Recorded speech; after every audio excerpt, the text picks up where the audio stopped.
நாகை நாடாளுமன்ற தொகுதியை சார்ந்த நாகை மாவட்டத்தை சார்ந்த மக்கள் அனைவருக்கும் வணக்கம்.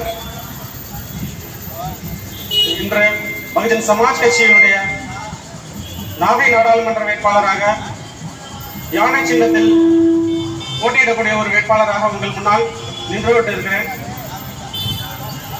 பகுஜன் சமாஜ் கட்சி இந்தியா முழுவதும் தனித்து போட்டியிடுகிறது. எந்த கட்சியுடனும் கூட்டணி இல்லை.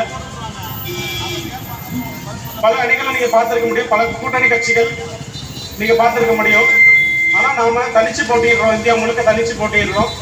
அப்படிப்பட்ட ஒரு தனித்துவமான ஒரு பகுஜன் சமாஜ் கட்சியில் பயணித்து பகுஜன் சமாஜ் கட்சியினுடைய வேட்பாளராக உங்கள் முன்னால் நின்று கொண்டிருக்கிறேன். பகுஜன் சமாஜ் கட்சி மக்களை நம்பி தேர்தலை எதிர்கொள்கிறது. கார்பரேட் நிறுவனங்களை நம்பியோ, கூட்டணி கட்சிகளை நம்பியோ, கூட்டணி கட்சியினுடைய வாக்கு வங்கியை நம்பியோ தேர்தலை எதிர்கொள்ளவில்லை. நான் கடந்த முறை சுயேட்சையாக போட்டியிட்டேன். நாகை நாடாளுமன்ற தேர்தலில் சுயேட்சையாக போட்டியிட்டேன். இது என்னுடைய இரண்டாவது முறையாக உங்களை நம்பி இந்த தேர்தல் களத்தில் நின்று கொண்டிருக்கிறேன்.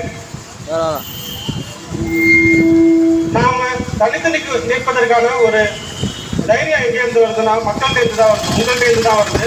நீங்கள் எனக்கு கொடுத்த வாக்குகள் நான் மீண்டும் அந்த தேர்தல் களத்தில் பணி செய்வதற்கோ, மீண்டும் அந்த தேர்தலில் நின்று போட்டியிடுவதற்கோ எனக்கு அந்த பலத்தை கொடுத்துருக்குது. அது அசாத்தியமான ஒரு துணிச்சலை கொடுத்துருக்குது. அப்படிப்பட்ட ஒரு உங்களுடைய வாக்குகள் எனக்கு மேலும் வலிமையை கொடுத்துருக்குது.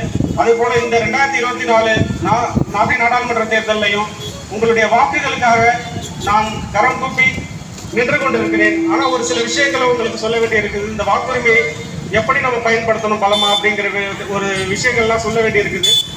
இந்த வாக்குரிமைங்கிறது நமக்கு கொடுக்கப்பட்டிருக்கிற நம்முடைய கல்வி, முன்னேற்றம், பாதுகாப்பு, வேலை வாய்ப்பு, மற்ற வசதிகள், ஏனைய வசதிகள் அனைத்துக்கும் நம்மளுடைய கலாச்சாரம், பண்பாடு எல்லாத்துக்குமான ஒரே ஆயுதம் அந்த வாக்குரிமை தான். அந்த வாக்குரிமையை மிகச்சரியா பயன்படுத்தினீங்கன்னா அது நமக்கான முன்னேற்றத்துக்கு வழிவகுக்கும்.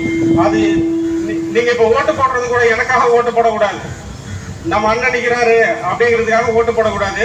அந்த வாக்குரிமை உங்களுக்காக கொடுக்கப்பட்டிருக்கிறது. உங்களுக்கான வேட்பாளர் எத்தகைய ஒரு திறன் வாய்ந்தவர், அது உங்களுக்காக எப்படி சேவையாற்றுவாரு, இல்ல நீங்க நினைக்கிறத அவர் நிறைவேற்றுவாரா அப்படிங்கிறதுக்கான ஒரு ஆயுதம் அதை மிகச்சரியா பயன்படுத்துங்க.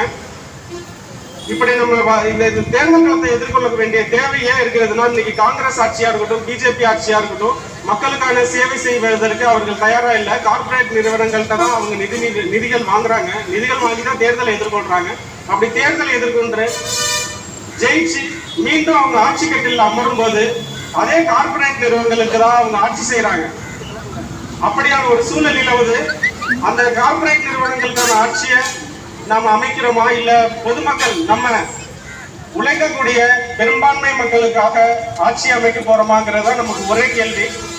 அப்படி பார்த்தோம்னா இந்த அரசு